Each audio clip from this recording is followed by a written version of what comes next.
bilowno bal xasan maansada uu inoo hayo isagoo faahfaahin dabcan ka bixin doona waxaan leeyahay xasan ku soo dhawow stage.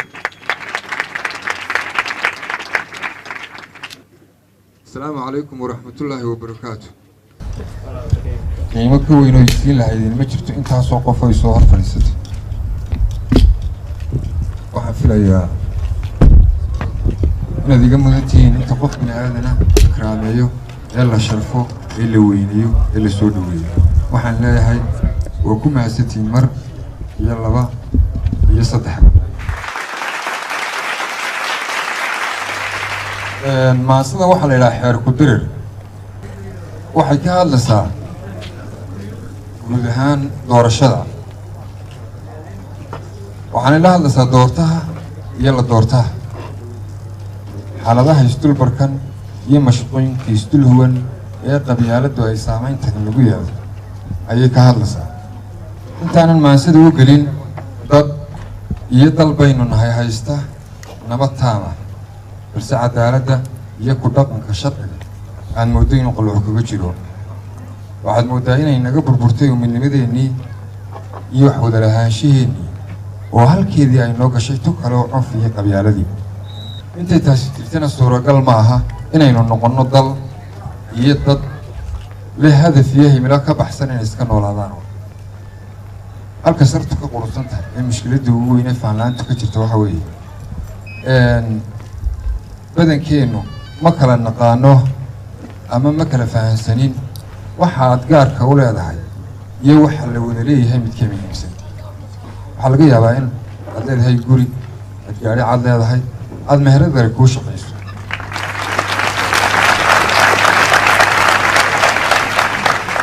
haddana ahmiyadda aad meheradaada iyo waxaad gaarka u leedahay aad siiso ma siisid waxa aynu wadaagno ee dadka ka dhaxeeya waxa la wada leeyahay waa maxay dalkaa la wada leeyahay calankaa la wada leeyahay ciiddaa la wada leeyahay nabadgelyada haddii nabadgelyada tusaaleaan la waayo ma u malaynaysaa inay kuu shaqaynayaan meheradaada iyo ganacsigaagu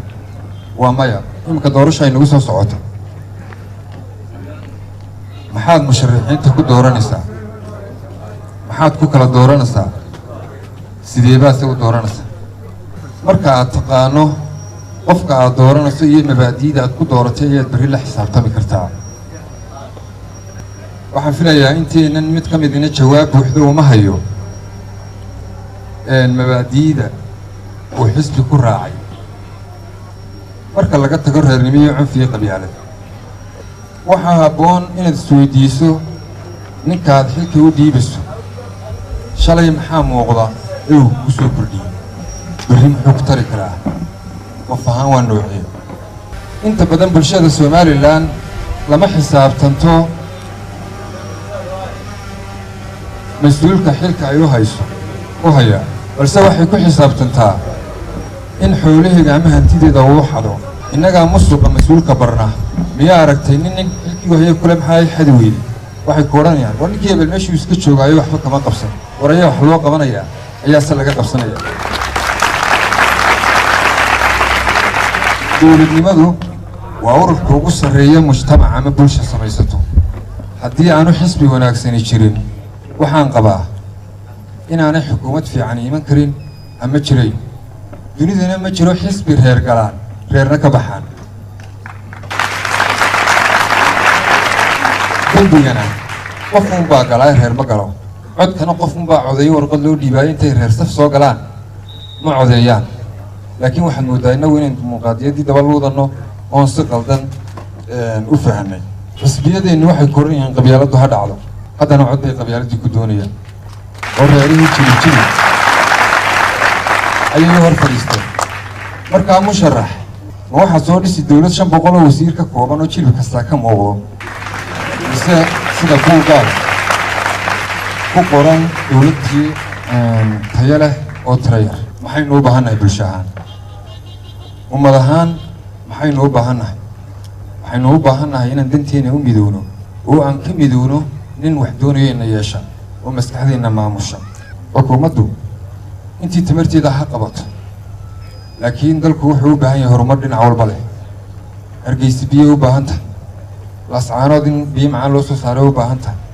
ardayda jaamacadda Camuud ka soo baxay in shaqo abuur loo sameeyay u baahan yihiin,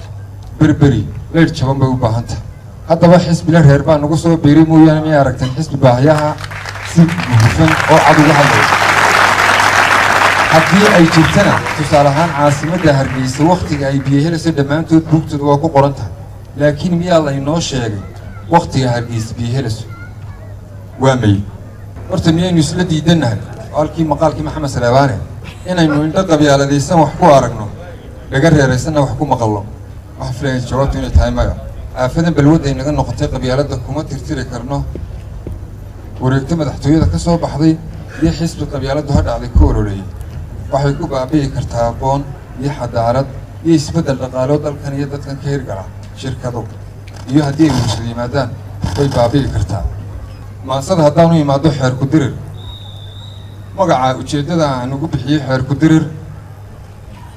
waxaad moodaa in wax kastoo nolosha si kale aan u fahanay. waxyaabaha ugu weyn ee naga qaldani waa xeerasha, waa shuruucda,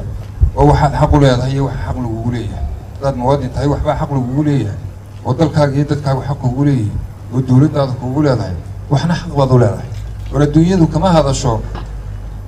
waxaynu ka hadalnay kursi iyo hebel ha qabsado, iishii baa laga hadlaa, waxaa laga hadlaa dhaaman, waddooyin baa laga hadlaa. innaga hawlahaasi inooma qorshaysana. sidaa darteed waxay leedahay cidna weli ma dadafayn, suugaana kuma durin, mana yihiin in deelqaaf hadalladu ka duulaan. weli xaajo dalable iyo wax damiirku qansado aanoo daah ka rogi karaa, marna dhaaya kama dadan, cidna libin dalqiya iyo guul dulsaare kuma ledhin. waa diirad maansadu lagu tuso dadweynaha wixii daahanaya qalab, mana lihin dangaaree wiga daacadee dhugo. haddaan dibudhacaad iyo guushaada doorka ah mid weliba duwaan culus maalmuhu ku daabicin, taariikhda duuggii duraad kaaga noqon marag, dhacda kaaga tegin deris gurcu dama ma dhaantide wax ka bara duruufaha. deris maalmihii tegey dibigeegu waayaha wax ku dooro maanta. iminka waddamadaa xadaa haddaad tagto Egypt iyo ama Turki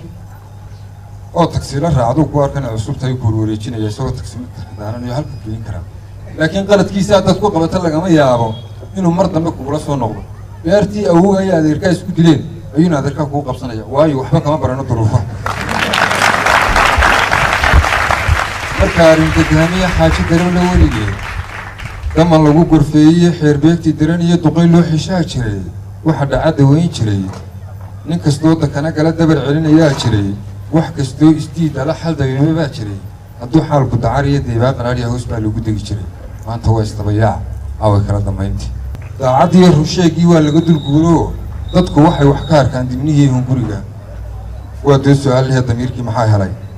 inta dufanku mood yahay, dheemaalku deeq yahay,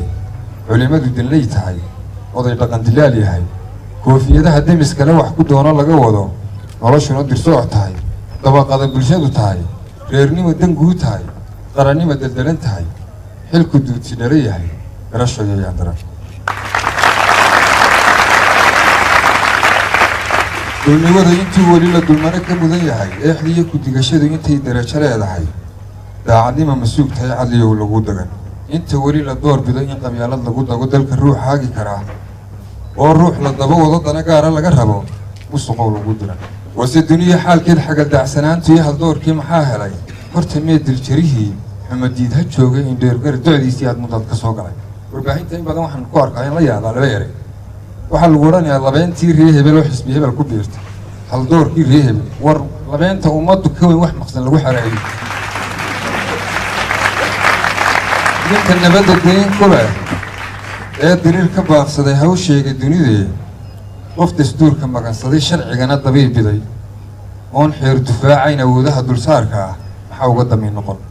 mar haddii rag doobshaan guludaabka haystaan, shirta meeshay doonaan, ama maal ka dooxaan malaayiin dhamqaysoo deednuhu heytiyo iyaguna ku doogaan. waxaynu ka guurnay habeeleedkii, waxaynu xisbiya noqonnay, qabiil baynu duurnay maxaa dacali noo sulay, xisbi baynu dirannay maxaa duqay noo xidhay, dowlad baynu aragnay maxay daw u leedahay, dimuqraadinimada iyo ismagala dursoociyo dabarkeedu waa maxay? sharcigiiyo dastuurkiiyo xal mastuurka dabayaal midkeebaa danteena ah doortahan la doortaha reernimo ku doorbiday dalkan aayihiisiyo qaranku ku duulee berriyuu dardaar weyn goormuu nin damcalihi daacadnimo ka faanaa runta dacal ka dhaafaa xaqiiqada ka diiraa goormuu dadweynaha u timaa durbaanada hadhow lagu dagayo duudsiyuu ka kow yahay waa dood su-aalaha qofay baahi dirasa wax ma dooran karaya dad qabiiluu din yahay ma ku diirsadaa qaran shacab kala dareen iyo midnimada ma doonaan odayaal la dirayaa xaq miyay ku doodaan misna may ku durayaan qolo ma ugu diranta xisbi aan ka doodayn dal siduu u hagi karo dad siduu u dhaqi karo mabaadii ka dayraa balse dumarka shirin karo oo durbaanu tuman karaa codku ma hadeeqan muxuu kaaga doonaa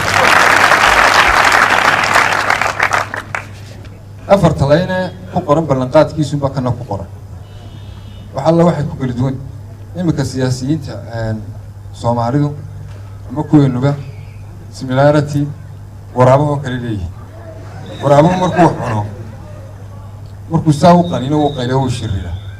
si hadhow toole ama wax loogu jiido hadduu dhiig yeesho kuwii kalaa cunaya isagii baa la cunaya iminka keenna godka ku dhacay siyaasigeenna birtaa la marinaya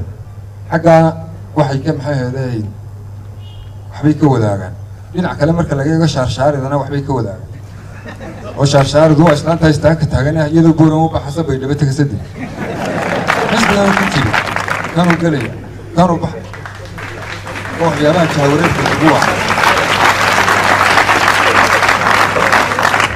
dayrtaba hadduu deeqluhu raxmaad shubo doogii caleentii dunyada ku nooleed haddaan laga daryeelayn diir baan looga taageerin waxaan taa ka duwanayn nin danlihi dantiisuu danta guud u yaqoo dan yarey aduunbaa ku dan seegay qayree dan wayaan lagu tumin duruusaha siyaasigu daabic iyo durweeye bulshay waa digniin culus marna waa dardaarana shalay iyo wixii dumay maanta iyo wixii degan berri iyo wixii dedan gusargu dantaadoo xaqiiqada la noqon diris xorka noqo damiirkoo dantu yaanay kugu qaban dabar yaanay kugu xidhin kuna hagin duruufuhu masiirkaaga doorka ha ku diirsan shilimaad garashada adoon dadin ha ku deganin qiirada durbanada qabiilada keligii dabsaaraha keligii deglaystaha keligii danaystaha baaji doonistiisoo intaan duuba loo xidhin dusha sare ka sii garo dib wuxuu ka noqon karo ilduuf waa mar keliye ilduuf waa mar keliye dib midaad ka hiiftiyo yaan fartaadu kula degi moonka dare codkaagani kuu doorin kugu daran xillinkaad u dirasan yaanoo halaqu dooxiya madaryeelo kugu noqon iminka haddaad foosto biyaa dul istaagto waxaa hubaalaa in muuqaalka sawirkaaga ka arki karto laakiin laba jeer iskama arki kartid oo marka ay biyuhu wasakhaysan yihiin iyo marka ay karsamayaan qofkuna laba jeer qaladkiisa ma arko markuu caadifadoonayo iyo markuu cadhaysan yahay inaad caadifad masiirkaaga ku doorato adoo kacsan ama reernimo ha ku dirto ama dana kale aada codayso adoon ayahaaga dambe eegin waa wax adiga dhaxalkeedii dhibteeda aad leedahay darajada ninuu rabo nin isili dadka u sheeg inuu diirtay ruux kale ma dariiqa guusha mise waa dabsii hore iminka siyaasiyiinteennin kanuu ammaanayaa ammaantii waxay ula gelaysaa inuu kii kala duro waayo yootanka bulshadu aadka ugu baahda ummaddii uliya diir ummaddii dirya daab dan wadaag mataana ah soo ahayd ilaa dura waa tan kala dilbootee kala daama noqotee naxliguna dul joogee maxaa laysku dagayaa dumar iyo hadday tahay duqi iyo aqoon-yahan waa kuwan isdurayee ku coloobay doonkee bal maxay ku daaleen markay dooddu dhowr ruux kala dooran tahay war saddexdaan inaad tartamaya kii aadan u aragto unbaa muhim iminka social media markaad fiirsado wadama kaaga sar hablihii oo kala baxay dumarkii raggii maxaa adiga ku daalinaya aayahaaga kahood aragtun doono qof kastaa intuu dadka dheeryahay buu ka tilmaamaya haddaad wastaa tuu dalku nabadiyo wastanimadaad ku shaqaysan haddaad profeseer tahay jaamacadahaasaad digi iminka ardayda jaamacadaha in badan oo ka mid inay joogaan baa laga yaabaa bal waxaan jeclaa ina weydiima waxaad wax u baranaysaa in lagugu yeedho magaca jaamici mise waxaad wax u baranaysaa inaad ku shaqaysato mise waxaad wax u baranaysaa inaad dal iyo dad aragti ku keentad wax ku bedesho saddexdaa jaanisba haddaad wax u baranayso saddexdaba waad haysaa haddaad in lagugu yeedho jaamici wax u baranayso annagaa ku odhan maqaaxiyaa ka buturi haddaad shaqo leedahayna dalku waa wada fursad runta marka la doonayo haddaad aragti ku curinaysana siyaasaddii baaba dhallinyarada loo furee dee wax beddel anaa dawladoodi karaa reer hebel dameenka ah anaa dunida maamula iftiinkeeda damin kara anaa xeel ku dirayoo ka dubaara deel hebel waa dhaqan dalkeenniiyo maanta yaalla degelkee sidii loo darshiiday dadkooda aqoon-yahan u noqdeen digtooraa lama kala dambeeyee wuxuu daalinkii yidhi dulmi soconayaan ahay dembi guurayaan ahay damac qaawan baan ahay dayro magaca baan ahay ceebka madurkaan ahay bulsho kala dilaan ahay dadka kala gulaan ahay ismaduuriyaan ahay duraad mooganaan ahay kiisuundayaan ahay ninka lagu dagtaan ahay intaas iyo in dadan iyo siyaasiga dalkaan ahay dadna weli imuu barar inta daafacaysa iyo danyartiiyo saboolkiiyo waxay daacaddii tiri dag haddaad isleedahay kala dira isleedahay kala didi isleedahay kala daadi leedahay bulshadani dulyo hoosta markaa yar dagan tahay markaa yar dilan tahay eed moodo diran tahay fahankeedu dadan yahay ayay ugu dhumuucan tahay guushana la diristaa duufaanka roobkiiyo marka ay dabayluhu diiqad culis waxgeliyaan badda looga dibad baxo darallay ku dhaaftaa wax la doonayaa ruux dalka sama ku hagi karaa dadka xeer ka simi karaa dabka huro baktiin karaa dambe filaha qaban karaa duninkana tirtiri karaa danyartana wax tari karaa oon lagu dulguurayn oo aan damana noqon oon dabada reergelin dusha xaranka kuu sudho dhagar iyo dabgelinayn cadli baadan ku wahe midaan dayro keenayn ummaddana bardidinayn badhna soo dabaalayn wax la doonayaa ruux beri ilaah ku howlgalaa shacabkana u daacada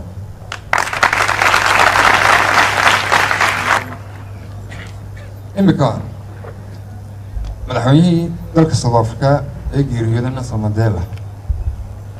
inkastoo isagu xorriyad u dagaalamayay xaakinkii ku xukumay 27 sano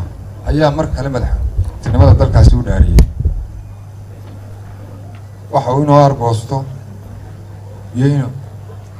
waxa kala weynayd in dadkiisu ay ku noolaadaan cadaalad iyo sinaan ay dad siman ahaadaan